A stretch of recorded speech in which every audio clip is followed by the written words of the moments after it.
Je ne suis pas du tout en accord avec la façon dont c'est pratiqué. Je me nomme Merlin. S'amuser avec son cerveau, ça peut être très dangereux. Je suis bien d'accord avec vous. Qui êtes-vous donc? Je me nomme Merlin. S'amuser avec son cerveau, ça peut être très dangereux. Non, je discutais avec l'ordinateur.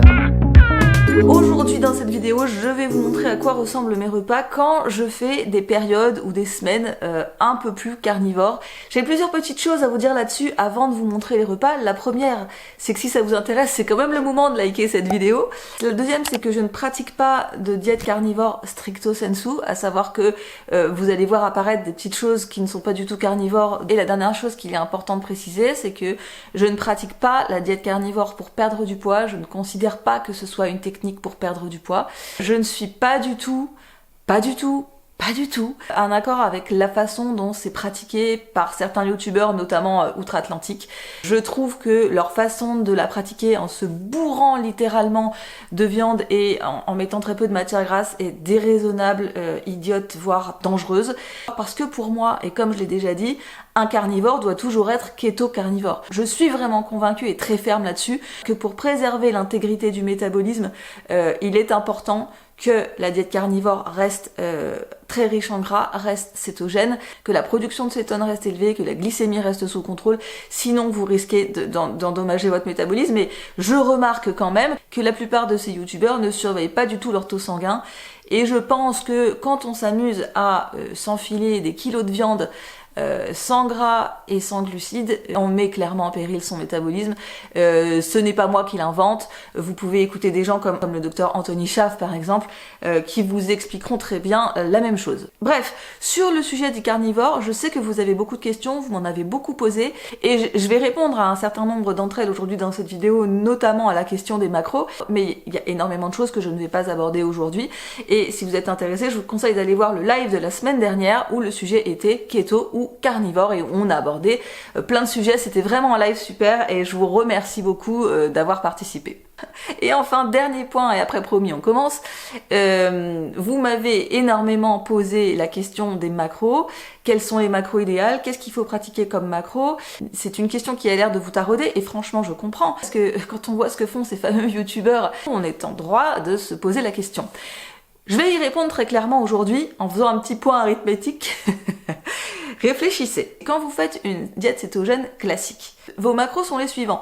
80% de vos calories proviennent du gras, 15% proviennent des protéines, et 5% ou moins proviennent des glucides. Certaines personnes comme moi vont avoir plus de gras, moins de protéines, mais admettons qu'on reste dans un 95-5. Ça veut dire que si vous faites une diète carnivore, vous allez enlever les produits d'origine végétale. Et ces produits d'origine végétale dans votre diète cétogène, c'est quoi? Ben, c'est majoritairement les légumes. Donc, si vous enlevez les légumes, vous allez enlever entre 3 et 5% de calories qui proviennent des légumes. 5% des calories, c'est pas grand chose. Donc finalement, si vous les enlevez et que vous compensez ça en mettant un peu plus de protéines, un peu plus de gras, vous allez finalement garder des macros complètement cétogènes. Et je vais vous en faire la preuve aujourd'hui parce que je vais vous faire 2 jours de repas et je vais vous mettre pour chaque journée mon total de calories et de macros. Donc vous allez pouvoir constater que finalement les macros sont quasiment les mêmes. Il y a juste un peu plus de protéines, il y a juste un peu plus de gras et moins de glucides. Et j'ai pris mes taux sanguins tout au long de l'expérience et tout allait bien. Donc finalement le problème des macros n'en est pas un, c'est très très simple de faire une diète carnivore qui soit aussi cétogène. Bref, trêve de blabla, je vais enfin vous montrer ce que j'ai mangé, allons-y.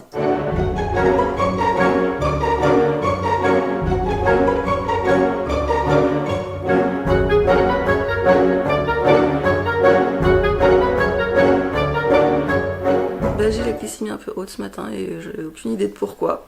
Parce que franchement hier j'ai rien mangé de suspect. Après je me suis réveillée dans la nuit, j'ai pas très bien dormi. Donc ça pourrait être ça. Et j'ai une cétonémie qui est normale, bonne. Donc bon, je pense que l'histoire de la glycémie est un petit peu accidentelle. C'est vrai qu'en fin de nuit, je me rappelle maintenant, j'ai eu un coup de chaud un peu. Et j'avais trop chaud dans ma couette. Je me suis peut-être fait une petite montée de cortisol au dernier moment. Alors j'ai commencé la journée en buvant une tasse d'eau tiède et dans laquelle j'avais mis une ampoule de Quinton. Je sais qu'il y en a beaucoup d'entre vous qui se disent que j'en bois beaucoup et que ça me doit me coûter cher, etc. Mais en fait, le Quinton de La Vie Claire, il est beaucoup moins cher que celui des autres marques. De tête, je paye 17 € la boîte comme ça, où il y a, je crois, 30 ampoules. Et en plus, comme je suis salariée à La Vie Claire, bah, j'ai 30% sur mes courses. Donc en fait, ça ne me revient pas cher du tout, et c'est pour ça que je peux me permettre d'en boire autant. À chaque fois que je bois une tasse de 300 ml, il y a toujours une ampoule de Quinton à l'intérieur. Là, il y a 80 grammes, peut-être un peu plus, de foie de volaille que je vais cuire avec un peu de beurre et avec de la crème. Je suis pas hyper fan du goût du foie de volaille et c'est vrai que du coup je m'arrange pour le cuire avec de la crème parce que ça passe mieux. J'essaie de m'arranger pour que mon petit déjeuner de toute façon ait 50 grammes de gras. Donc je vais peser au moins 40 grammes de beurre. Et ce que je vais faire pour pas que le foie baigne littéralement dans du gras, c'est que je vais mettre une partie dans la cuisson et une partie que je grignote comme ça pendant que je fais à manger. Et pour la cuisson du foie de volaille, bah, je mettrai environ 50 grammes de crème comme ça. Donc ça va compléter l'apport et en tout, j'aurai 50 grammes de matière grasse. Donc là j'ai tout coupé en morceaux, j'ai mis la crème, le beurre, etc. C'est en train de chauffer, mais doucement parce que je mets pas le feu fort. Je vais rajouter 2 jaunes d'œufs avec, parce que le matin on absorbe un petit peu plus de protéines que le reste de la journée. Et donc je vais en rajouter 2 et je serai aux alentours de 21-22 grammes de protéines. Et je vais ajouter, qui n'est absolument pas carnivore, ces 2 petits avocats. J'en prends 2 parce qu'ils sont vraiment petits, ça va me faire 100 grammes de chair. J'en ai besoin pour équilibrer ma balance de minéraux et notamment j'en ai besoin pour équilibrer mon potassium avec mon sodium. Si vous prenez du sel ajouté mais que vous n'avez pas assez de potassium, vous allez rapidement vous retrouver avec un dérèglement de minéraux. Je suis allée acheter de la ventrèche chez Masso. Du coup pour ce midi ça sera steak haché de bœuf avec du beurre et de la ventrèche. Donc là il y a à peu près 50 grammes de ventrèche. Il y aura un petit peu de beurre pour la cuisson et il y aura autour de 100 grammes de viande hachée. Et puis j'ajouterai à mon repas des oméga 3 comme ça. Quelqu'un m'a posé la question il n'y a pas très longtemps et oui, je les conserve au frigo. Alors je sais pas vous, mais moi quand ça commence à devenir un peu translucide comme ça dans ma poêle, ça me rend ma boule, ça me donne envie de tout manger. Et j'ai du mal à me tenir et en fait j'ai déjà mangé mais un tiers des morceaux que j'avais prévu de faire cuire. Je n'ai aucune discipline. Donc il faut attendre comme ça que ça soit... parce que c'est bon quand ça devient translucide et que ça commence à griller un petit peu. Donc c'est à ce moment-là que je vais ajouter la viande. Donc j'ai mis 100 grammes. Comme ça, ça va me faire environ 18 grammes de protéines. Puis j'aurai les protéines additionnelles que vous avez là-dedans dans la ventrèche. Et au niveau du beurre, j'ai dû mettre 20 grammes. Donc là ça va être le repas de ce soir mais je dois le préparer parce que je vais partir travailler à La Vie Claire. Là j'ai pas vraiment faim tout de suite. Je vais avoir du saumon, alors là je sais pas combien il reste mais probablement pas assez. Ce saumon là il a 26 grammes de protéines aux 100 grammes. Donc en général j'en mange autour de 80 grammes. Là je pense qu'il y a 50-60 grammes, il faudra que je pèse. Mais j'en ai une autre plaquette donc je pourrais compléter. Je vais le manger avec de la crème. Moi je prends celle-ci, pas vraiment parce que c'est à la brebis mais parce que c'est la seule qu'on ait au magasin qui soit à 40%. Et bon, il se trouve que je l'aime bien aussi. En général, je mange la moitié du pot, ce qui équivaut à 100 grammes. Et je vais prendre une cuillère de truites. Donc ceux-là, je les ai achetés au Halles Paul Bocuse. Je suis pas vraiment fan des œufs de poisson sauvage, mais les œufs de truite, j'aime vraiment mieux leur goût. Et j'essaye d'en manger à peu près une cuillère par jour. Voilà, ce sera mon repas du soir. Oui, alors, et puis j'ai oublié de vous dire, et là, je pense que les carnivores vont me tuer. Mais en fait je mets du citron avec. Les carnivores vont se dire celle-là elle a pas compris l'énoncé. Mais en vérité je n'aime pas le saumon quand il n'y a pas de citron avec. Donc les vrais carnivores dans l'assemblée, vous me direz si c'est une très grosse entorse de prendre du jus de citron. Donc pour cette journée, je vous mets à l'écran les calories et les nutriments. C'est pas une journée où j'ai mangé énormément parce que j'étais assez occupée, mais j'étais tout à fait satisfaite au niveau des quantités. Ce qui change par rapport à d'habitude, c'est que je vais mettre un petit peu plus de produits laitiers, notamment de la crème. Vous avez vu, il y a de l'avocat pour le potassium, je le répète. Il y a aussi du citron. Alors au niveau du citron, je pense que si on fait une diète carnivore parce qu'on a par exemple des problèmes de réactivité à l'histamine, et je pense que c'est une des raisons majeures pour faire une diète carnivore, hein. C'est quelqu'un qui aurait vraiment des problèmes dans l'intestin, que beaucoup de choses végétales font réagir, et le citron fait partie des aliments qui peuvent déclencher de la réactivité à l'histamine. Donc je pense que Si vous faites la diète carnivore pour ça, ça pourrait être un problème. En l'occurrence, c'est pas vraiment mon cas. Et sans citron, avec mon saumon, j'y prends très peu de plaisir. Du coup, voilà pourquoi je l'ai rajouté. Je voudrais vraiment appuyer sur le fait que quand on fait une diète carnivore, il faut être encore plus vigilant que dans une diète cétogène classique sur l'équilibre des minéraux, parce que l'insuline va être encore plus basse, parce qu'on va avoir tendance plus vite à se déshydrater. Donc vraiment, ce que je pense qu'il est important de faire, c'est de vraiment surveiller son hydratation et la qualité de son hydratation. C'est pour ça que vous me voyez rajouter tout au long de la journée mes ampoules de Quinton, ce qui ne m'empêche pas, à côté de ça, de prendre mon magnésium et de prendre une prise de sel le matin. Mais les prises de sel que je prends aujourd'hui sont beaucoup plus modestes que ce que je faisais avant, parce que je fais moins de sport, je ne transpire pas énormément, etc. Mais c'est des choses qu'il faut toujours faire évoluer en fonction de vos contextes. Voilà, je vous montre maintenant la journée 2. Ce matin, initialement, je voulais manger des lardons avec des œufs, mais j'aimerais finir cette viande qui a été ouverte, parce qu'elle est ouverte et qu'après je vais partir quelques jours chez ma mère et que je la mangerai pas en rentrant. Donc, je vais manger de la viande hachée, où je vais ajouter 2 jaunes d'œufs. Dans la poêle, je vais ajouter 45 g de ventrèche et certainement un petit peu de beurre aussi. Le matin, en général, je mets un peu plus de protéines, un peu plus de gras, enfin un peu plus de tout. Et j'aurai un avocat. Et à l'heure qu'il est, j'ai déjà bu 500 ml d'eau et 2 ampoules de Quinton hypertonique.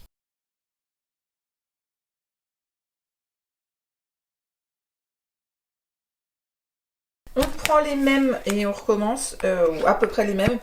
Là, c'est plus du saumon sockeye, en fait, c'est juste du saumon sauvage, mais ça me va bien. En fait, j'avais pas particulièrement prévu de manger ça, mais je l'ai récupéré au magasin parce qu'il était périmé. Donc je vais manger ça. J'ai plus de crème brebis, mais ce sera de la crème vache. Celle-ci, en fait, elle est que à 30% de matière grasse, donc un peu moins bien en macro. Et ma cuillère d'œuf de truite. Donc là, en quantité, j'avais pas regardé les macros de celui-ci. 23 en protéines, c'est quasiment la même chose que l'autre. Un petit peu moins peut-être, il doit être un peu moins protéiné, un peu plus gras, donc je vais pouvoir en manger un petit peu plus. J'ai aussi un avocat à manger et je vais aller manger tout ça dehors parce qu'il fait hyper beau. Ça, c'est ce que j'ai prévu pour mon dernier repas. Je vais vous le montrer, mais en réalité je vais le manger chez ma mère. Donc j'ai demandé à ma mère d'acheter à peu près l'équivalent de ça. Je vais avoir 75 g de lardons. Ceux-ci, ils sont à 16 g de protéines. Donc à 70, je vais être à 12 grammes à peu près. Du coup, je vais compléter avec 3 jaunes d'œufs, ce qui va me mener à 21 grammes. Je vais cuire ça probablement avec 30 grammes de beurre et 50 grammes de crème fraîche parce que j'aime bien avec les lardons.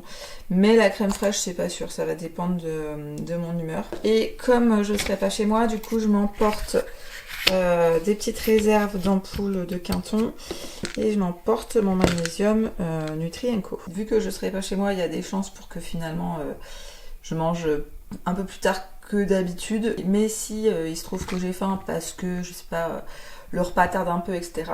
Bah, je veux dire, chez les gens, il y a toujours du beurre. Ma mère, elle sait que quand je viens, il faut toujours qu'il y ait du beurre. Donc, je mangerai des petits bouts de beurre pour attendre. Pas de gros changements sur cette deuxième journée. Je vous avoue que je n'avais pas envie de faire l'effort artificiel de consommer tout plein de viandes différentes pour vous faire croire que mes journées sont extrêmement variées. Ce n'est pas le cas. En général, j'essaye de varier, mais pas à chaque repas. Je fais plutôt des rotations sur 3-4 jours. Donc je fais les courses et je mange ce que j'ai, puis après j'achète autre chose. Et puis je compose aussi avec la situation. Il se trouve que quand je récupère des produits qui sont périmés au magasin, et notamment des choses qui peuvent développer de l'histamine si on ne les consomme pas tout de suite, j'essaye justement de les consommer tout de suite. Voilà pour les macros, ils sont à peu près similaires à ceux de la journée 1 et vous voyez qu'il reste encore une fois cétogène. La question qui se pose, c'est celle de la frustration parce que les gens disent mais alors si t'as plus les légumes, t'as une toute petite assiette avec ton petit truc de protéines et ton gras, tu manges pas beaucoup.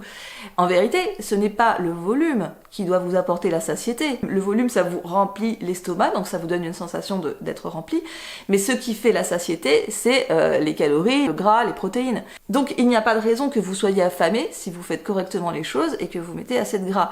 Maintenant, si vous vous rendez compte que vous avez besoin de mettre un demi-kilo de viande à chaque repas pour ne pas avoir de frustration, et c'est qu'il y a un problème malheureusement, c'est que soit vos signaux de satiété sont déréglés, il y a un problème de résistance à la leptine, il y a un problème d'hormones de la faim qui sont dérégulées, soit c'est que vous avez eu ou avez encore des troubles du comportement alimentaire, des compulsions, des choses comme ça, et ce n'est pas normal.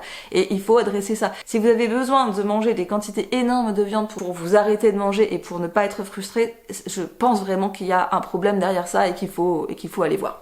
Au niveau des prises de glycémie, donc vous avez vu le premier jour quand j'ai commencé, j'étais à 4,8 et 2,2, et puis après j'ai plus pensé à me filmer en prenant ma glycémie le matin. C'est vrai que en fait quand je veux vous filmer quelque chose, je suis obligée de sortir ma caméra qui a un écran avec un retour et des lumières bleues, je suis obligée d'allumer les lumières partout avec des lumières bleues, et comme je prends ma glycémie avant le lever du soleil, en fait je ne veux pas envoyer ce signal lumineux à mon noyau suprachiasmatique parce que ça casserait mon rythme circadien.